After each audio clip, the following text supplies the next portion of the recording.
नमस्कार। महाकुंभ 2025 की धूम है पूरे देश में ही नहीं बल्कि विदेश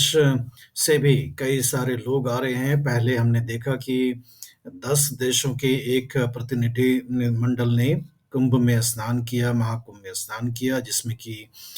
कई सारे लोग थे। उन्होंने एरियल एक सर्वे भी किया। अब एक प्रतिनिधि मंडल इटली से महाकुंभ में शिरकत करने के बाद मुख्यमंत्री उत्तर प्रदेश के योगी आदित्यनाथ से मिला और इसमें एक वीडियो जारी किया है उत्तर प्रदेश सरकार ने, जिसमें कि इटली से आए महिलाएं जो हैं वो राम भजन गाते हुए दिखाई पड़ रही हैं और योगी आदित्यनाथ की तारीफ करते हुए दिखाई पड़ रही हैं। और इटली का और उत्तर प्रदेश का संबंध हम ये जान लें कि पिछले 4-5 सालों में काफ़ी गहरा होता जा रहा है। इटली का जो दूतावास नई दिल्ली में है, वो उत्तर प्रदेश सरकार के साथ काफ़ी ज़्यादा काम कर रहा है। इटली उत्तर प्रदेश में क काफ़ी क्षेत्रों में निवेश भी कर रहा है। हम जानते हैं कि चीन के साथ और ख़ास करके जब से कोरोना वायरस चीन से निकला और सबसे पहले इटली में आया और उसके बाद यूरोप फैला और पूरे विश्व में पे फैल गया। उसके बाद इटली की बहुत सारी जो निवेश टेक्सटाइल सेक्टर में चीन में थी, वो इटली के लोग चीन से निकाल कर के भारत में आ रहे हैं और भारत में विशेष तौर पर वो उत्तर प्रदेश में जा रहे हैं और उत्तर प्रदेश के कई इलाकों में टेक्सटाइल के हब्स बन रहे हैं। कपड़े, रेडीमेड गारमेंट्स, फैशन डिज़ाइन के गारमेंट्स बनाने का जो फैक्ट्री है, वो उत्तर प्रदेश के कई शहरों में लग रहा है और इस तरह से उत्तर प्रदेश और इटली का एक विशेष संबंध बनता जा रहा है और वो जो संबंध है, वो उसमें जो भावनात्मक सिया राम जय जय राम। ओ वन में जाए तारका मारी, चरण छुआए अहिल्या तारी, ऋषियों ने की दुर्गणार रे राम। सिया राम जय श्री राम। जुड़ाव है, वो महाकुंभ में इटली के एक बड़े प्रतिनिधि मंडल के शामिल होने से भी दिखाई पड़ता है और ये प्रतिनिधि मंडल लखनऊ में उत्तर प्रदेश मुख्यमंत्री योगी आदित्यनाथ से मिला। क्या काफ़ी लंबे समय तक प्रतिनिधि मंडल का उत्तर प्रदेश के मुख्यमंत्री से बातचीत हुआ। इटली के महिलाओं ने भजन गा करके सुनाए, संस्कृत में भजन गा करके सुनाए और उनका जो प्रोनंसिएशन था, जिस तरह से उच्चारण था, उनसे ऐसा लग नहीं रहा था कि मानो कि वो विदेशी और यूरोपीय मूल की हों और भारत के साथ सांस्कृतिक जुड़ाव जो इटली के इन महिलाओं ने दिखाया, उससे उत्तर प्रदेश की सरकार काफ़ी उत्साहित है कि उत्तर प्रदेश और इटली के बीच संबंध और प्रगाढ़ होंगे आने वाले समय में। ये भी हम बता दें आपको कि उत्तर प्रदेश और इटली के बीच सिर्फ टेक्सटाइल सेक्टर में ही संबंध गहरे नहीं हो रहे हैं, बल्कि डिफेंस सेक्टर में भी बहुत सारे डिफेंस सेक्टर की जो कंपनियां इटली की हैं, वो उत्तर प्रदेश में इन्वेस्ट कर रही हैं। आप जानते हैं कि डिफेंस कॉरिडोर उत्तर प्रदेश के बुंदेलखंड, झांसी के पास काफ़ी बड़े तेज़ी से तैयार हो रहा है और ये एक नया सेक्टर जो डिफेंस कॉरिडोर का है, जिसमें कि भारत आत्मनिर्भर होना चाहता है डिफेंस रक्षा के उत्पाद के लिए। तो ऐसे में उत्तर प्रदेश भी अग्रणी भूमिका निभा रहा है और उसमें इटली के बहुत सारे रक्षा के संबंधित जो कंपनियां हैं, वो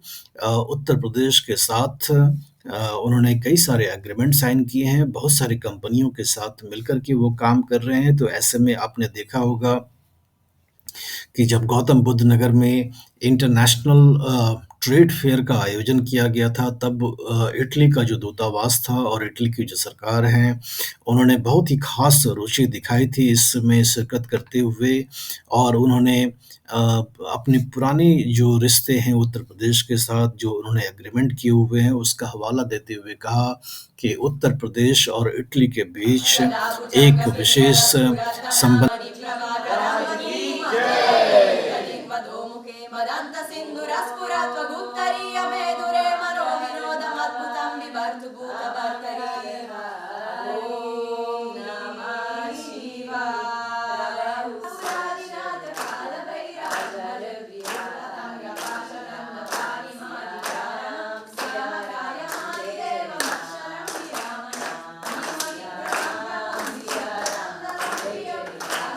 है।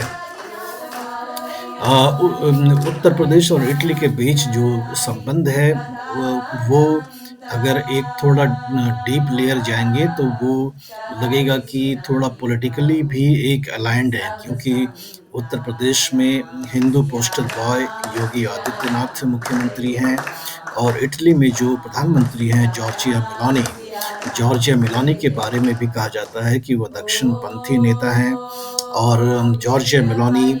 काफ़ी राइट विंग पॉलिटिशियन के रूप में जानी जाती हैं। उनका उनका जो संबंध है भारत के साथ काफ़ी अच्छा माना जाता है। डोनाल्ड ट्रंप के साथ भी उनका संबंध अच्छा माना जाता है। प्रधानमंत्री नरेंद्र मोदी के साथ भी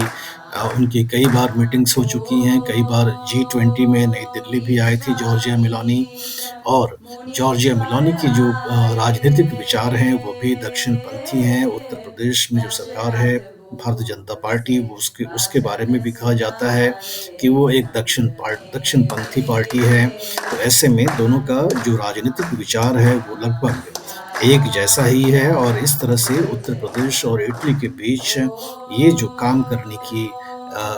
तीव्रता दिख रही है, उसमें एक भावनात्मक जुड़ाव जो है महाकुंभ के ज़रिए दिखाई पड़ता है और आने वाले समय में ऐसा लगता है कि अ, इटली और भी ज़्यादा उत्तर प्रदेश के साथ काम करना चाहेगी। एक और दिलचस्प ये बात है कि अभी पिछले अगर हम शीतकालीन सत्र की बात कर लें संसद का तो उसमें एक नाम जो बहुत ख़ास तरह से भारतीय जनता पार्टी के सांसदों ने इस्तेमाल किया राहुल गांधी और कांग्रेस को के ऊपर अटैक करने का वो नाम था सोरोस, जॉर्ज सोरोस।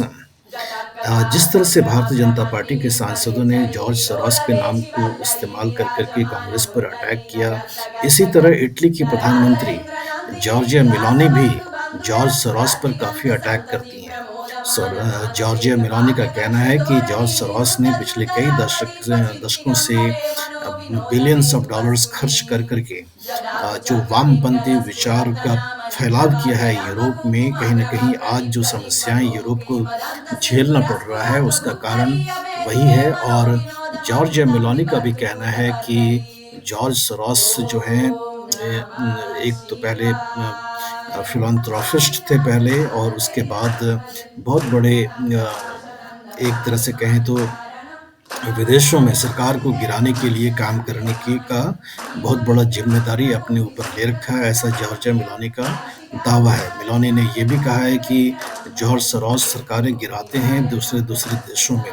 तो इस तरह से देखें तो जॉर्जिया मेलोनी की जो वक्तव्य हैं और जो भारतीय जनता पार्टी के सांसदों का वक्तव्य है, वो दोनों एक समान सा ही है कि दोनों ही जॉर्ज सोरोस पर आक्रमण करते हुए दिखाई पड़ते हैं। तो इस तरह से हमें लगता है कि जॉर्जिया मेलोनी के नेतृत्व में इटली और उत्तर प्रदेश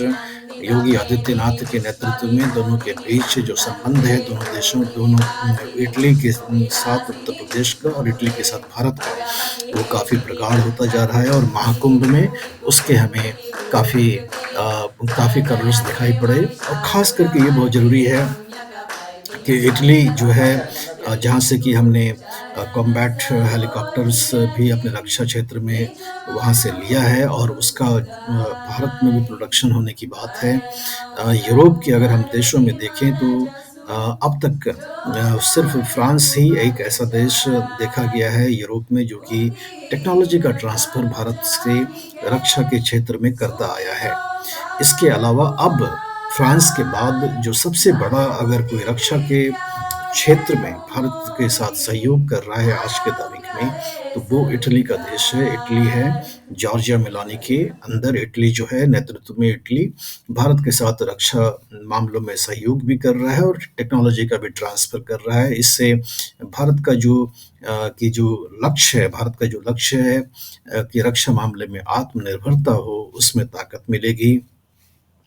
यूरोप में भारत जर्मनी के साथ भी रक्षा मामले में काफ़ी करता है और ख़ास करके न्यूक्लियर सबमरीन के क्षेत्र में जर्मनी और भारत का सहयोग काफ़ी बढ़ रहा है इसमें। लेकिन जो सहयोग रक्षा क्षेत्र में फ्रांस और इटली के साथ आज की तारीख में हो रहा है, वो रक्षा मामले के जो विशेषज्ञ हैं, वो कहते हैं कि बहुत ही अनोखा है और उससे भारत के रक्षा मामले में आत्मनिर्भरता बहुत ही जल्दी आ सकती है। इस वीडियो के बारे में आपका जो विचार है, हमें लिख कर के बताएँ। वीडियो का लिंक अपने दोस्तों, रिश्तेदारों के साथ साझा भी करें और चैनल को सब्सक्राइब करें। धन्यवाद।